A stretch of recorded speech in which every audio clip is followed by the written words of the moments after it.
News when you want it with Bloomberg News Now. I'm Amy Morris. And there's your closing bell for this Monday and this quarter on Wall Street, where markets were hit by a wave of volatility as traders wait for President Trump to announce a fresh wave of tariffs on Wednesday. But stocks did manage to erase some losses at the end of a jittery quarter. We do bring you the closing numbers each day here at Bloomberg. The S&P gained 31 points, NASDAQ lost 24 points, and that caps the worst quarter for NASDAQ since the second quarter of 2022, and the Dow gained 418 points. The Trump administration will review Harvard University's federal contracts and grants as part of an investigation into alleged anti-Semitism. The review includes more than $255 million in contracts and $8.7 billion in grants to Harvard. President Trump will announce his reciprocal tariff push on Wednesday during an event at the White House Rose Garden. The announcement will feature country-based tariffs with no exemptions, at least not yet, and will target unfair trade practices.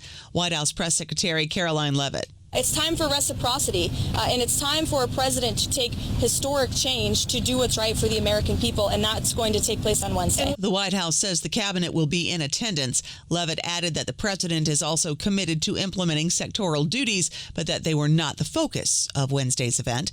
Bloomberg News chief correspondent for global macro markets, Liz McCormick, says there is a lot of uncertainty right now. Goldman added another cut this year.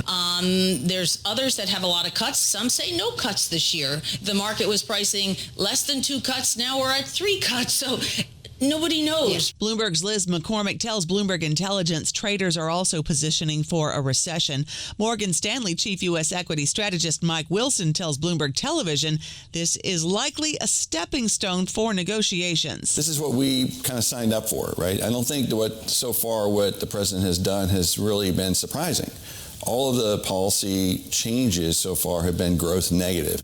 Morgan Stanley's Mike Wilson says the reciprocal tariffs could push the S&P below 5,500 in the short term. Builder AI lowered its sales figures and hired auditors to examine its last 2 years of accounts. It's a major setback for the artificial intelligence startup. The company dropped its revenue estimates for the second half of 2024 by about 25% after some sales channels didn't come through. Builder AI confirmed the adjustment, which it began making last summer. Marine Le Pen plans to appeal her conviction. The far-right leader in France was convicted of embezzlement by a French court and barred from running in the next election in 2027. She's been sentenced to 2 years in prison. She says she will appeal. Bloomberg's Caroline Connan has more from Paris. She's going to try to appeal this verdict, so there is still a tiny chance that the Court of Appeal schedules the appeal before the end of 2026, let's say, and then she can still be a candidate if she registers about a month and a half before the presidential elections, which are scheduled to take place in the spring of 2027. Bloomberg's Caroline Connan says Le Pen was the front runner to succeed President Emmanuel Macron. He can't run again because of term limits.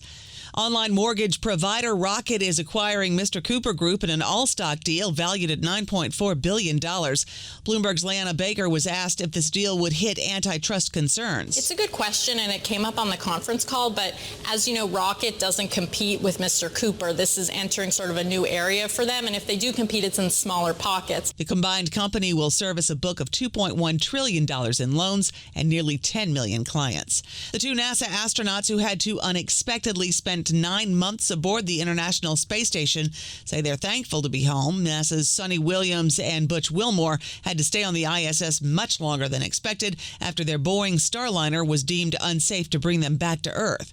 Astronaut Butch Wilmore. There were questions that I, as the commander of the spacecraft, that I should have asked. And the answers to those questions could have turned the tide. Responsibility with Boeing? Yes. Responsibility with NASA? Yes.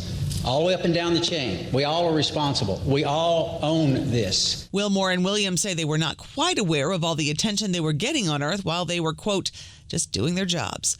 That's news when you want it with Bloomberg News Now. I'm Amy Morris, and this is Bloomberg.